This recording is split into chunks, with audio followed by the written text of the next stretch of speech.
both here in South Africa and also in some of the countries that are watching us on Channel 404. A very warm welcome to you. We are indeed in White River, and that's literally just outside Nelspruit, 330 kilometers odd from Johannesburg, east of Johannesburg, and maybe about 60 kilometers away from the Mozambique border. So that's where we are today, Mpumalanga, literally where the sun rises, and we're chatting today to the Premier of the province, Honorable David Mabuza, about the state of the province, 5 years into his administration, and also 20 years into democracy. What has changed? What has improved? What are some of the challenges that the province still faces after all that time? On the 28th of February, he delivered his State of the Province address, and we're going to unpack that a little bit with him now. But this is also an opportunity for you at home to engage with Premier, particularly if you're in this province.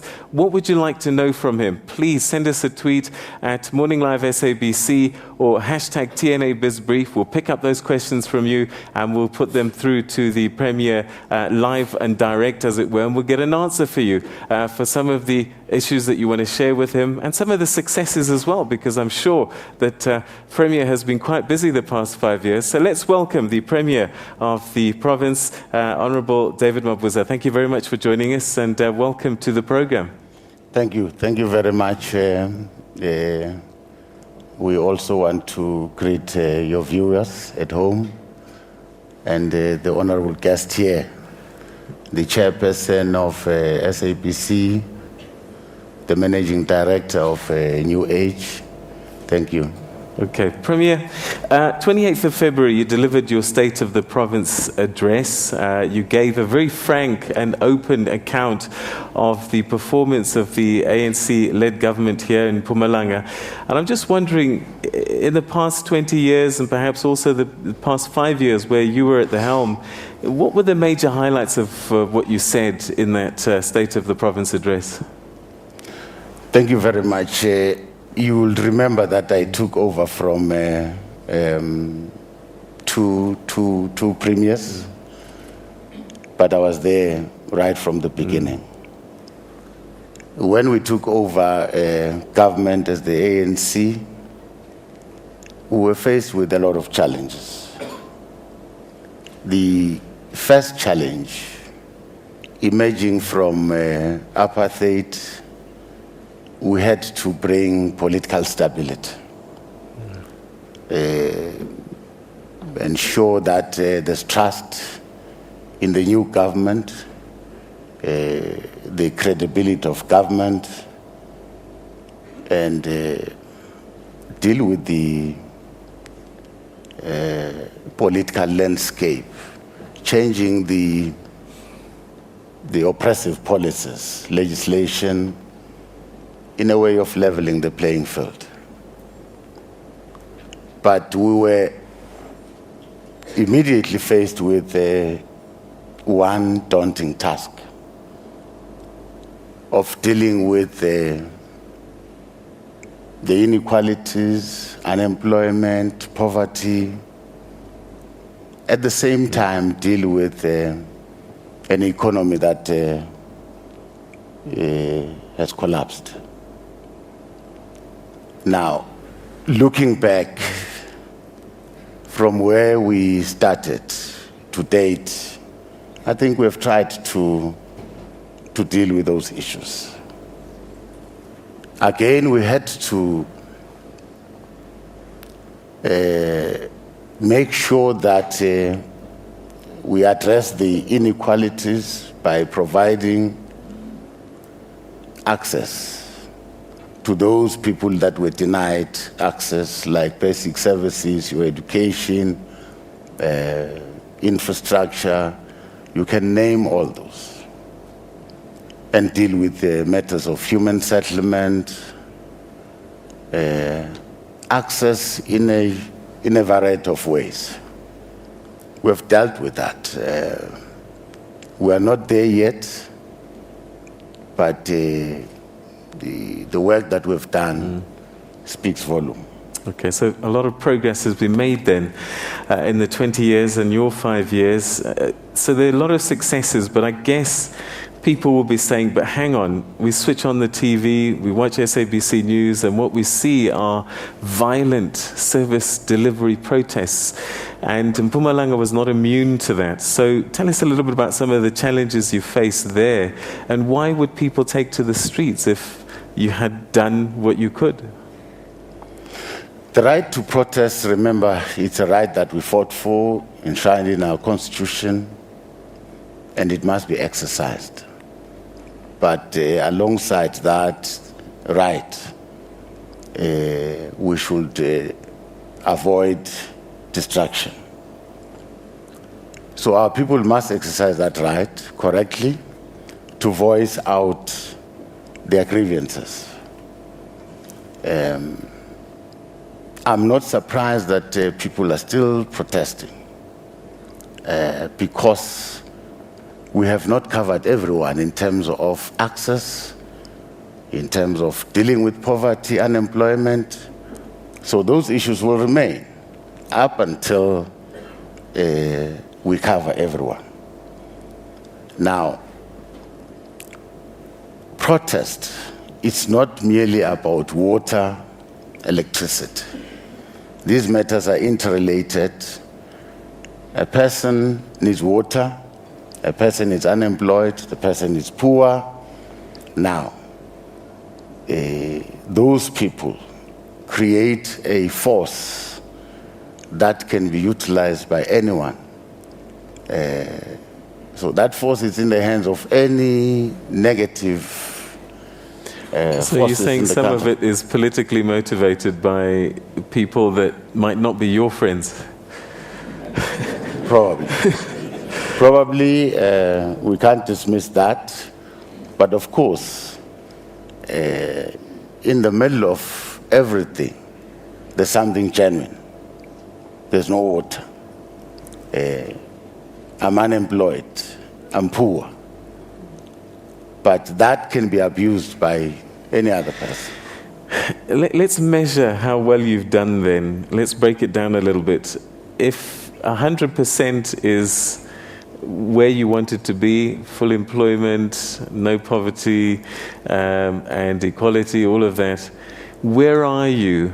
And what percentage then is still left to manage that's causing these service delivery protests?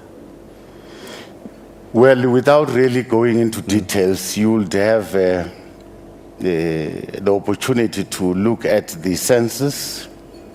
That will tell you exactly how far as a country we've come, what are the things that we've managed to achieve.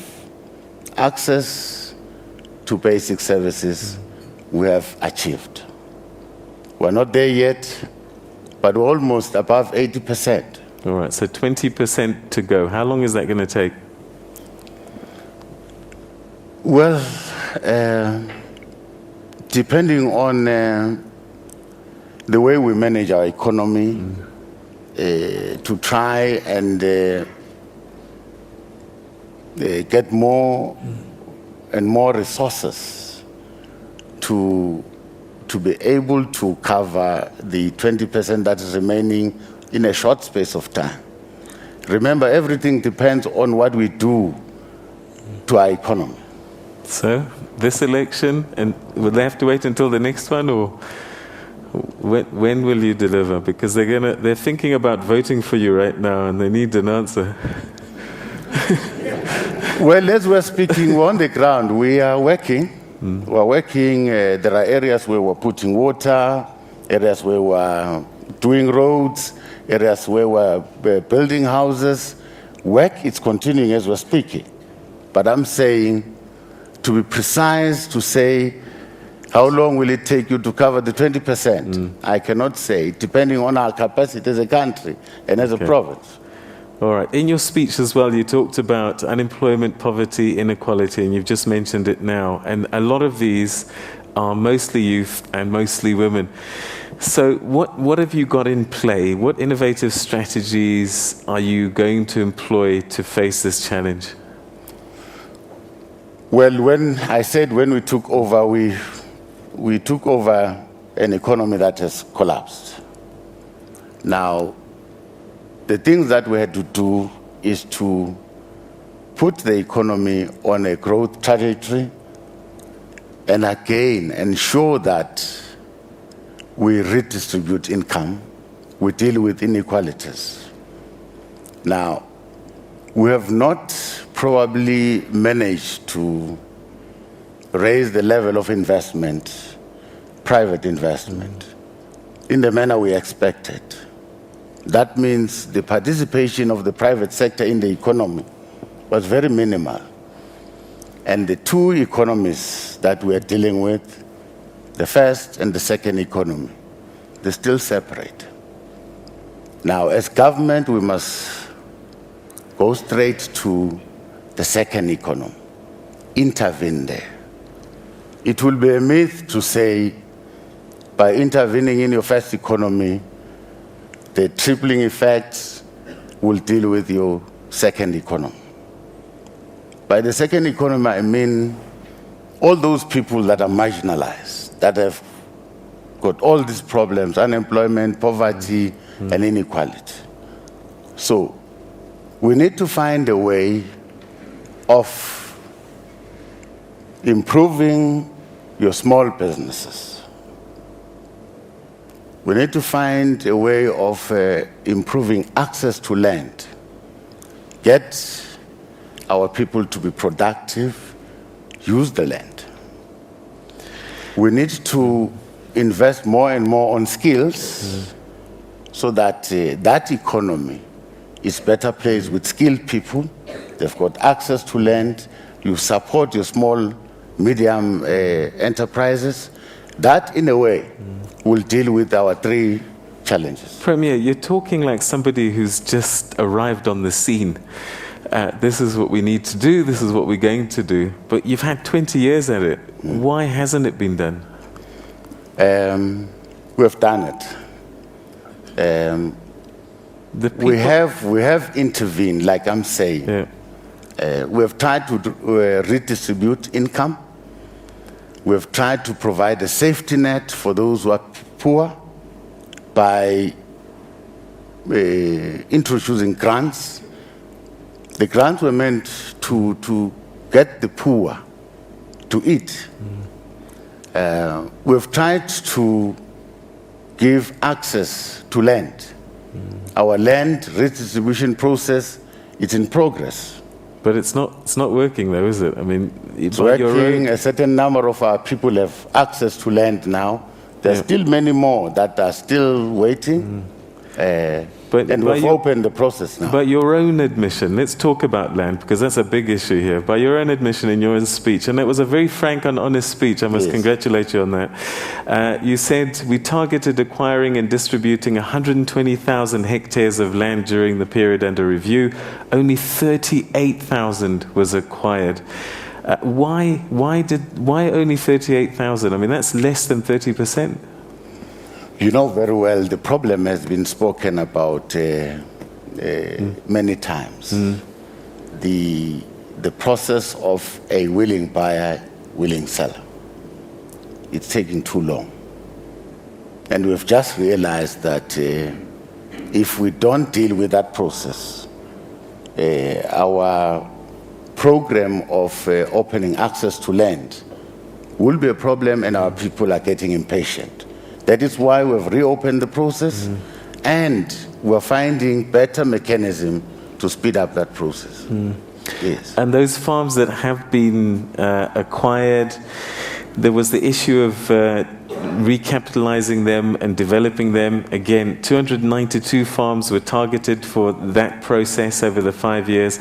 Only 30 farms were recapitalized. Again, not a great percentage. Not a great percentage, because there are many factors that we had to deal with. The main factor, which I still feel our people must deal with, is the conflicts among those people who are now owners of the land. Now, you will always intervene at their own will. You will always assist them at their own peril, pace. Now, in certain instances, we couldn't really resolve the petty conflicts amongst the landowners, the CPAs. But in certain instances where we find people united, we're able to assist them. Okay. All right, we're going to take a quick commercial break. After that, when we come back, I'm going to start taking questions.